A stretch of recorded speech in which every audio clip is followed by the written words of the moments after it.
आपके और आपके कुछ लोग तो छोटे हैं, तो आपके तो बच्चों को नुकसान करेगा सेहत को। ठीक है, हम जितना भी कूड़ा इकट्ठा करते हैं वो सारा ट्रक में भर के ले जाता है एमसीजी वाले, है ना, और वो कहाँ डालते हैं, मंडवारी में डालते हैं। 20 किलोमीटर दूर गुड़गांव फरीदाबाद रोड पे इतने बड़े बड़े पहाड़ बन चुके हैं, रोज 2000 टन कूड़ा पूरे गुड़गांव और फरीदाबाद का जाता है, यहाँ पे फेंका जाता है। ठीक है, और यहाँ पे सारा मिक्स रहता है, आपके घर का भी, आपकी पेपर, प्लास्टिक, तारें, सब कुछ मिलके, प्लास्टिक सब कुछ यहाँ डलता है। कई बार जब समर अभी गर्मी होएगी, इसमें आग लग जाती है, आग लग जाती है तो उसका जो सारा धुआं है वो हमारे सबके हवा में आता है, फेफड़ों में जाता है, फिर नुकसान करता है। ठीक है, गुड़गांव इंडिया में 25% प्रदूषण इतना ज्यादा है कि हमारी जो हेल्थ उसको हर रोज खराब हो रही है। आपने कहीं पढ़ा होगा, देखा भी होगा, जो स्टडीज आते हैं कि जो डॉक्टर्स बताते हैं गुड़गांव या दिल्ली एनसीआर में रहने से आपकी उम्र 10 साल कम हो रही है। सब लोग यहाँ आते हैं क्योंकि हम काम करना है, पैसा बनता है, लेकिन आपके जीवन के 10 साल कम हो जाते हैं प्रदूषित हवा में सांस लेने से। ठीक है, इसके बारे में हम क्या करें और ये हार्मफुल क्यों है, ये आपके पूरे बॉडी के हर अंग को असर करता है, दिमाग, नाक, आंखें, फेफड़े, लिवर, इवन जो बच्चा माँ के पेट में होता है उसके अंदर भी पार्टिकुलेट मैटर 2.5 पाया गया है।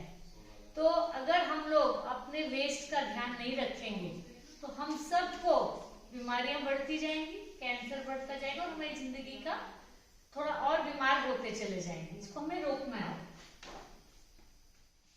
मेन चीज क्या करना है, अपना वेस्ट सेग्रीगेट करना है, अलग अलग चीजें डालना है। कैसे करते हैं, ये जो ई वेस्ट आप देखेंगे, बाहर एक बिन है और बाहर एक गेट के पास एक काला बिन है, इसमें कोई भी जो बैटरी से या बिजली की चीज है वो डालना है। घर में रोज निकलता है ना, बल्ब निकलता है, ट्यूब निकलता है, तार होता है, प्लग होता है, बैटरी होती है, कोई भी चीज जो बिजली से चलती है या बैटरी से चलती है वो ई वेस्ट में जाना चाहिए और कहीं नहीं। अगर आपके घर में भी है, अपने पॉकेट में लेके आओ, यही डालो। ई वेस्ट के दिन हमने खास बनाए हैं, हर महीने ई वेस्ट कलेक्टर आते हैं और ये सारा यहाँ से लेके जाते हैं।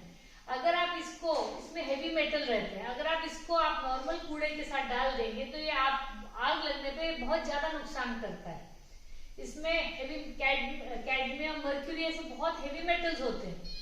अगर ये आपके जमीन में चले जाएंगे तो उसका जहर जो है वो पानी के जरिए पौधों तक पहुंचता है, वापस हमारे शरीर में आता है, सब्जी फ्रूट खाते हैं उसके जरिए हमारे पेट में आता है। तो ये ई वेस्ट का बहुत ज्यादा ध्यान रखना है। आप जो कूड़ा निकालते हैं, अगर उसमें कोई तार है, mobile phone, battery, bulb, tube, कुछ भी है, उसको अलग रखिए और ई वेस्ट वाले बिन में डालिए। ठीक है, 2 बिन है, एक हमारे बाहर बेसमेंट में, एक गेट के पास। अपने घर का भी होता है, यहाँ डालिए। हम सबको मिलकर देश सुधारना है, अकेले कोई नहीं कर सकता है।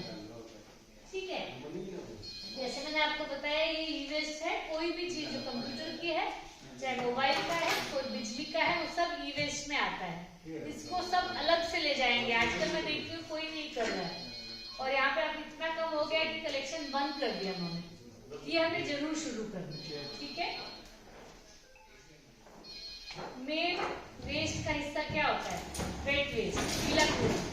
जो हम चीज खाना खाते हैं, कोई भी चीज जो हम खा सकते हैं, चाहे वो सब्जी हो, फ्रूट हो, चावल हो, कोई भी चीज जो हम खा सकते हैं, चाय पत्ती भी होती है, वो ग्रीन वेस्ट या वेट वेस्ट आता है। आप लोग इकट्ठा करते हैं ना, तो जब आपको दिया जाता है, गीला कूड़ा जो है आपने एक बिन में डालना है। उसका आप सबको पता है, नीचे जाके खाद बनता है, आप जानते हैं ना, खाद बनता है हमारे यहाँ। तो उसमें कोई भी पॉलिथीन नहीं डलना है, कागज नहीं डलना है। अगर पॉलिथीन है तो पॉलिथीन आप ग्लव्स पहने तो हटा के पॉलिथीन को दूसरी जगह डालिए। वेट वेस्ट को हम लोग सेग्रीगेट करते हैं, अलग करते हैं। हमारे -2 में इसकी पूरी सफाई होती है, छटाई होती है, इसकी कंपोस्ट बनती है, खाद बनती है जो पौधों में डलती है। ठीक है, हम ये वेस्ट नहीं करते हैं, ये काला सोना माना जाता है। जो इसका खाद से बनता है ये पौधों के लिए बहुत अच्छा होता है। तो जो वेट वेस्ट है उसको आपने नॉर्मल के साथ नहीं डालना है। ठीक है, हम लोग बिल्कुल बाहर नहीं भेजते हैं वेट वेस्ट अपना। जब ये वेट वेस्ट बाहर जाता है तो जब डिकम्पोज होता है तो जो बदबूदार मीथेन आता है ना, उसी की वजह से होता है, उसी को हम रोक रहे हैं। 50% आपके खाने का होता है, तो उसको आपको जरूर इसको अलग से संभाल के रखना है। दूसरा चीज आप देखेंगे जो अलग से डस्टबिन दिया जाता है, उसमें पेपर, पॉलिथीन, एल्यूमिनियम की जो कैन होते हैं, कांच की बोतलें होती हैं।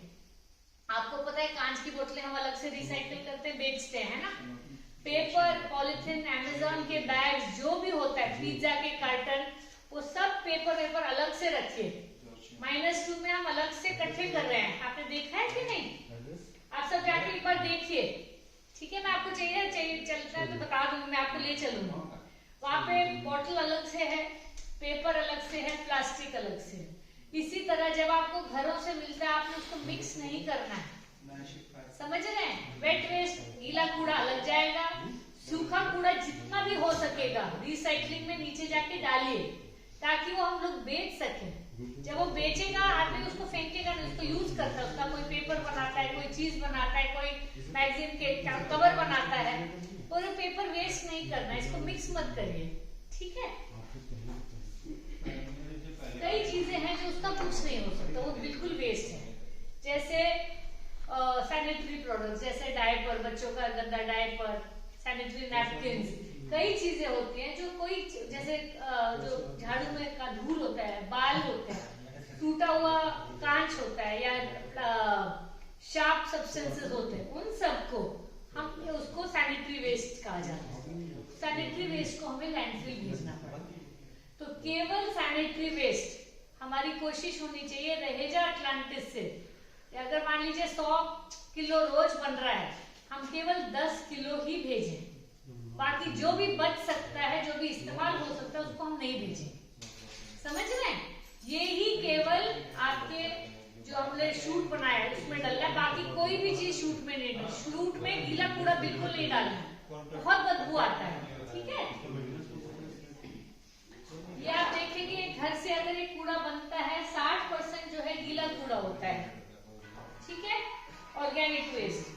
बाकी रिसाइक्लेबल चीजें होती है 20 से 30%, फिर 10 से 20% ऐसी चीजें होती है जो हमें लैंडफिल में भेजनी है, ठीक है। तो ज्यादातर आप चीजें देखोगे 80 से 90% कूड़ा हम लोग उसको यूज कर सकते हैं, उसको हम उससे पैसे बना सकते हैं, उसको हम प्रयोग कर सकते हैं। सबसे ज्यादा जरूरी है वो लैंडफिल में नहीं जाएगा, तो इतने बड़े बड़े कूड़े के ढेर नहीं बनेंगे और शहर बच जाएगा। इसमें आपका काम बहुत जरूरी है, और घर में जितने भी बच्चे हैं, बड़े हैं, सबको ये ध्यान रखना है, गीला कूड़ा, सूखा कूड़ा अलग जाना चाहिए। हमारे घर में 4 डस्टबिन है, गीला कूड़ा के लिए एक, सूखा कूड़ा, प्लास्टिक, पॉलिथीन, जो भी रिसाइकिल हो सकता है उसके लिए एक, जो रिसाइकिल नहीं हो सकता उसके लिए एक, और ई वेस्ट के लिए एक। ये सभी घरों को करना पड़ेगा, और आप सब अब रहेजा अटलांटिस में आ गए हैं, आपको भी इसका पूरा ध्यान रखना पड़ेगा। मैं आपके सहयोग की उम्मीद कर रही हूँ। हम सब अगर करेंगे, हमारी हवा साफ होगी, हमारे बच्चों के लिए भी अच्छा भविष्य होगा, ठीक है।